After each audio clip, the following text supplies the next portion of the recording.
Shanks vs Mihawk is by far the biggest debate going on in the community right now, with literally every debate and argument somehow leading into this one for some strange reason. I know whatever I say here won't end the debate, but this is going to be the last Shanks vs Mihawk video you'll ever have to watch. I'll be giving an argument for both sides, and in the end going over which character Oda himself thinks is going to be stronger by the end of the series. Unlike my Rocks vs Roger debate analysis, this one isn't going to be ending in a tie. If you want to argue about the final verdict, just watch all the way through each section to find out why exactly it is that I got to where I got to. So let's get into it and finally end the greatest debate in the One Piece community. The argument for Shanks being stronger than Mihawk is a very common one that is based more on the way Shanks feels in the story or how important of a character he is to the endgame of the story. With Haki now being placed at the forefront of the story as the greatest power system and Conqueror's Haki being given even more importance than ever, Shanks, who is canonically the first Conqueror's Haki user we are introduced to, will naturally be placed in the top spot as the strongest due to his longevity in the story. Always remember that One Piece is a story first and a world second. Narrative consistency and shonen tropes do play a big role in the strengths of the characters in the story. The main character's family are usually at the pinnacle of the verse. The person who previously held the title the main character is chasing will be at the pinnacle of the verse, and the person who the main character was inspired by and has as their tutor / inspiration will also be at the pinnacle of the verse. Shanks' strength in relation to Mihawk's could be possibly greater due to the narrative role he plays as one of the final hurdles for Luffy to go through on his path to becoming the Pirate King. The stronger Luffy gets, the stronger Shanks will have to be for him to be the challenge that Oda has been setting him up as for Luffy. Beyond this, however, Shanks also has the argument of becoming stronger than Mihawk after his duels. Mihawk and Shanks would have been equal at some point in the past, about 12 to 15 years before the current story, with Mihawk at that point already being the world's greatest swordsman. While we don't know when Mihawk became the world's greatest swordsman, it was before Shanks ever met him, as Shanks' duel with him boosted Shanks' infamy. It stands to reason that Mihawk, in the time that he became the world's greatest swordsman, would have reached the pinnacle of his power. We can assume this based off the way that Mihawk acts currently, with him not training or making any efforts to get stronger than he already is, more than likely due to the fact that Shanks lost his arm. After their duels, Shanks and Mihawk would be considered equals not only in the eyes of the world, but in the eyes of Mihawk himself, with him praising Shanks' strength previously and now waiting for someone even stronger than Shanks to be the one to defeat him. If Mihawk was stronger than Shanks, he wouldn't be waiting for someone stronger than Shanks to be the one to defeat him, he'd be waiting for someone stronger than himself. Shanks, after losing his arm, would logically be weaker, yes, but it is implied that his power is still overwhelming despite having lost his arm. The statement doesn't imply that he got stronger necessarily, but just that his power is still overwhelming. Based off the narrative, it wouldn't make sense for Luffy to prove himself against a Shanks that's weaker than the one he first met, so we can assume that Shanks is at the strongest he'll currently be in the story right now, meaning that Shanks is at bare minimum equal to where Mihawk is currently. However, unlike Mihawk, Shanks has been getting into conflicts and logically growing stronger as well. Shanks had about 12 years or more between when he fought Mihawk and now to grow stronger, and now that Shanks is currently 39, which is essentially the prime age in One Piece, evidenced by the fact that Roger 39 fought his strongest foe ever, and Whitebeard 38 is stated to be in his prime, Shanks currently would be stronger than the Shanks that fought Mihawk 12 plus years ago. Mihawk very clearly lost all motivation after Shanks lost his arm, which caused him to stagnate at the top. He has no reason to desire to get stronger because there is no opponent he's working towards. Even with Zoro, he's waiting for him at the top, he's not getting any stronger for Zoro. Shanks being even slightly stronger would still give him the edge in a battle, and with him having incredibly strong Conqueror's Haki, which is the strongest type of Haki, he would also have an edge on Mihawk from that angle as well. Mihawk is very clearly not a conqueror in the traditional sense based off the way he acts, even if he does have Conqueror's Haki. Mihawk doesn't have the attitude of someone that specializes in Conqueror's Haki and would specialize in either armament or observation Haki. Shanks' Conqueror's Haki is indirectly compared to that of Joy Boy, despite being implied to be weaker, which would place him at the top of the world in terms of pure strength and quantity of Haki, and with his usage of it being able to stop an admiral from the outskirts of Wano, as well as being able to kill someone's observation Haki, which Mihawk, being known as Hawkeye, should be very good at, would also give him an edge in their battles. Shanks being a slightly stronger swordsman than Mihawk would not contradict Mihawk's title or Zoro's dream either, as Mihawk's title is constantly tied to his skill as a swordsman and his proficiency as a fighter. Mihawk's sword skill is constantly brought up, and even when spoken of in context with Shanks, it's stated he has greater sword skill than Shanks specifically. If Mihawk was stronger, then Oda would have just wrote he's an even more powerful swordsman than red-haired Shanks, but he didn't. Like I said before, One Piece is first and foremost a story. Anything characters say in relation to other characters in this way is usually said to the audience unless contradictory evidence proves otherwise or the narrative around the statement changes. Neither of these things have happened with Mihawk or Shanks, so the statement is currently that Mihawk is only a more skilled swordsman than Shanks. Mihawk's title is most recently hailed as the world's greatest swordsman. This title doesn't necessarily imply strength superiority, as greatness could cover a multitude of things like proficiency in the skill and notoriety. Zoro in the East Blue is a greater swordsman than Big Mom, but would be weaker. An argument many people will use to discredit Shanks is that Haki also plays a factor in swordsmanship, and since Mihawk has a black blade, it shows that he's stronger than Shanks. While Haki does play a great factor in swordsmanship, yes, constantly implied and even stated at times to be armament Haki that plays the most vital role in swordsmanship, not Conqueror's Haki. Zoro specializes in armament Haki. The thing Mihawk spent most of his time teaching Zoro was armament Haki. Wano is the land of swordsmen, and it's also a nation of armament haki users, and black blades are black because of armament haki. Shanks would be a worse armament haki user than Mihawk, but him being a worse armament haki user than Mihawk, while making Mihawk more skilled as a swordsman than he is due to how reliant swordsmanship is on that form of haki, wouldn't make him a weaker character in general, as Shanks' narrative places him at the pinnacle of Conqueror's Haki users, which is the strongest form of haki. With Luffy being a Conqueror's Haki specialist and Shanks being one of his final challenges, it would be foolish to assume that Mihawk is a better Conqueror's Haki user than Shanks simply because he's stated as a more skilled swordsman, when Conqueror's Haki is never really equated with swordsmanship the same way the armament haki is. Shanks logically has an argument for being stronger than Mihawk simply because he would have a more logical path to being stronger than he was when he was Mihawk's equal. He'd possess greater proficiency in a stronger form of haki, and he's set up to be one of the final matches for the main character, with Luffy now having a significant margin between him and Zoro currently. When Zoro beats Mihawk, he would already be stronger than Shanks, so Shanks being stronger than Mihawk wouldn't destroy Zoro's dream, as even if Shanks was stronger than Mihawk, Zoro would be stronger than Shanks when he defeats Mihawk. Marginal strength gaps are still strength gaps. It's not insane to say that Shanks is stronger than Mihawk and they'd still have an extreme diff fight. Realize that everyone at the top of the world is near to each other in terms of strength. No character in the story could mid-diff Shanks, none can mid-diff Mihawk. It doesn't mean, however, that there can't be characters stronger than them.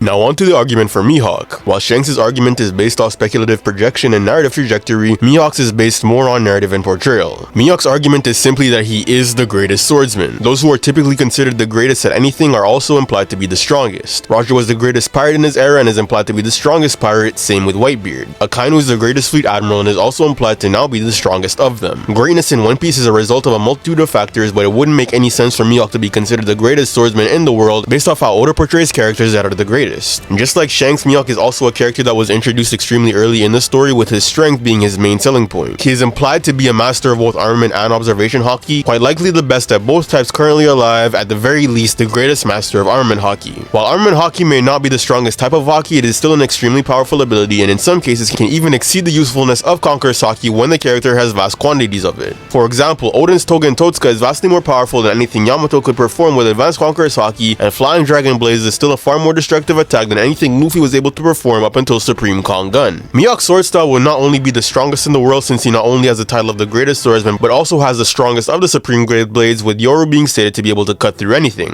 Mihawk's pure destructive power should exceed anything we have seen from any swordsman currently, because in One Piece we know that characters essentially upscale off one another when they directly tie to each other via statements. Unless a swordsman is stated to be stronger than Mihawk, the attacks they perform should be weaker than what Mihawk is able to perform, because Yoru being the strongest of the supreme grade blades would encompass every blade listed in the grades book, including Muraku, Mogiri, and Ace. Sword techniques in One Piece, while mainly being skill based, are based on strength to some degree, with Zoro's techniques evolving as he gets stronger, even though they are still the same technique. For example, his 108-pound Phoenix in the pre-time skip becoming the 1080-pound Phoenix in the post-time skip. The sword technique itself did not change, but the only difference is that Zoro is able to swing harder to create a more devastating attack. Via having the greatest sword style, Mihawk would not only have the greatest sword skill, meaning he'd have the edge on any swordsman he faces, but he would also have the most powerful sword techniques, as Yoru is the strongest blade, and his techniques being the greatest would also have the greatest strength. The weight of a black blade is also something that is mentioned as well, with Zoro making mention of Shisui's weight, and Shisui's weight allowing him to be able to create much more powerful attacks. Mihawk's blade, being a great sword, is logically heavier than regular swords, and being a black blade would make it even heavier still, meaning Mihawk, being a master of Yoru, would have extremely powerful slashes, evidenced by the fact that he essentially cut a mountain range in half with an unnamed casual swing. Mihawk's armament haki should be the greatest of any character we've seen up until now, and it's quite likely that just like Zoro, he specializes in this type of haki. But beyond just his armament haki, Mihawk should also possess a very high quality of observation haki as well. His epithet being Hawkeye and previously being clairvoyant, as well as the emphasis constantly placed on his eyes, implies that he should have extremely good perception and reaction, and with Shanks mastering a technique that allows him to kill his opponent's observation haki, it's quite possible he learned it simply as a counter to Mihawk during their duels. Depending on whether or not Mihawk now has a counter to his counter, it may negate the edge that Shanks has, but I don't think negating his observation haki would be a match-ending counter anyways if Shanks and Mihawk were to fight. Mihawk should also logically possess Conqueror's Haki as well, and the ability to use coding simply off the fact that Zoro and Shanks have it, but I don't think that his would be greater than Shanks even if he did possess it, unless he's a Conqueror's Haki specialist, which I don't believe. However, like with his armament haki, Mihawk should more than likely possess raw output similar to that of Shanks's, as Conqueror's Haki is tied to the strength of the person using it. The stronger you are, the stronger your Conqueror's Haki, so although Shanks may have better usage of the ability than Mihawk, Mihawk should have relative or slightly greater quantity than Shanks, making his pure swings stronger as well. With Mihawk getting Conqueror's Haki and Emma now being on the path to becoming a black black blade in Zoro's hands and him awakening Conqueror's coating compared to Oden, who didn't have the ability, it's likely that Conqueror's coating is a push needed to turn a blade black in combination with all the other requirements hinted at, such as mastery of the blade, lots of combat, and a dedication to the art of the sword. Mihawk has an extremely great argument for being stronger than Shanks, and if he is stronger, it wouldn't invalidate him waiting for a swordsman stronger than Shanks to beat him necessarily, as like I said with Shanks, even if he's stronger than him, it would just be a marginal gap. Him waiting for a swordsman stronger than Shanks to beat him would mean he's waiting for a swordsman on his level to finally appear if he is stronger than Shanks currently, and that this swordsman will be the one that has a chance to defeat him. A swordsman stronger than Shanks doesn't necessarily mean a swordsman more skilled than Mihawk, so even if a swordsman stronger than Shanks would appear, it would be the skill of the swordsman that allows them to beat Mihawk, which would then give them further validation to the title of the world's greatest swordsman.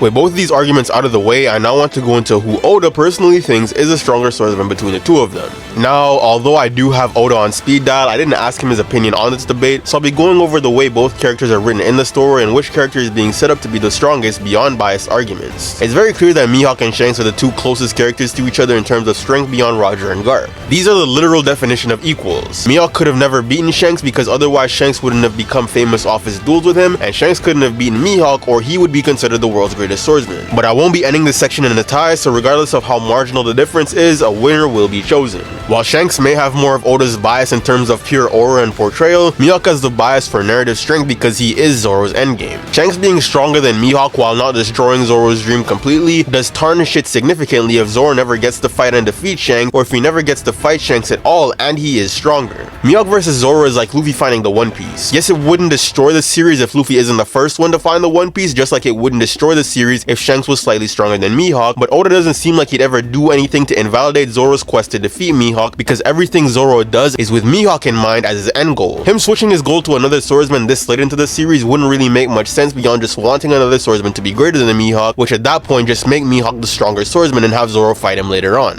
Mihawk vs Zoro can happen at any point in the series, even at the very end of it, because Mihawk isn't really tied to the current trajectory of the story. He's like the bonus chapter in a video game that you only play to get a special skin or an achievement without it being necessary to complete the main game. Oda, while he does give Shanks an insane amount of glaze, he does seem to be leaning in the direction of Mihawk being the one who would win more fights out of the two, or if he had to choose one character that had to win the fight, that character would be Mihawk. The sword skill versus strength argument is one of the community debates on constantly, but it seems pretty clear in my mind at least that ever since Zoro learned Haki, it's obvious that sword skill and sword strength do have an indirect correlation. While sword skill is not directly hinged on sword strength, being a strong swordsman does not mean that you are great at swordsmanship. Big Mom is a definition of using her sword like an iron bar. I guarantee you if you gave her a club, she'd still have the ability to use every attack in her moveset to the same effectiveness, but her being awful as a swordsman while still being strong wouldn't invalidate the fact that greater sword style and greater sword techniques are typically the stronger ones. Oden's two-sword style is technically a greater technique than the two-sword style Zoro used pre-time skip. We've seen more technical and finesse attacks as well as a wider range of moves out of Zoro's version of two-sword style, making it greater from a skill perspective, but Oden's would also have an argument for being the greater one because it's stronger. The sword skill and strength argument is very convoluted and semantical, but to keep it simple, a great sword style needs to be strong, but a strong swordsman doesn't necessarily have great sword skill. The fact that simply putting more power into your slashes creates new attacks is evidence that strength and skill do have some correlation, and with Mihawk having the greatest skill out of anyone alive currently, that means both his strength and his skill would be superior to Shanks's, even if just slightly. The final verdict on this debate is that while Shanks is extremely powerful, he will be a slightly weaker swordsman than Mihawk. He may have greater usage of Conqueror's Haki, but Mihawk should have superior usage of Armament Haki and superior or comparable usage of Observational Haki as well. His sword is better, his sword skill is better, and his attack should be more powerful as well. Shanks being stronger than him is far less likely than him being stronger than Shanks, and regardless of him being stronger, it doesn't mean he would blow Shanks away in a battle and Shanks could still be on his level. If you guys stay to the end of the video and disagree, let me know in the comments what you think. Will Zoro surpass Shanks and Mihawk before or during his battle with Mihawk? Just letting everyone who was arguing with me know my opinion on the Big Mom vs Zoro poll I put out, because some of the arguments you may have seen me make might be contradicted by the statements in this video. I think Zoro is a greater swordsman than Big Mom and that Big Mom is stronger, but Mihawk being a greater swordsman than Shanks would make him both stronger and more skilled, and that Oden's two-sword style is greater than Zoro's two-sword style from the strength angle but not the skill one. Sword skill is far more important than sword strength once you get to the higher levels of combat. A Big Mom with the same skill level as Enies Lobby Zoro would beat a Big Mom with their current skill level. I was low-key just rage baiting some of y'all so that you would understand the premise of the video going into it, but as always, if you enjoyed the video, drop a like, subscribe, and stay tuned for more high quality One Piece content. I'll see you guys in the next video. Peace.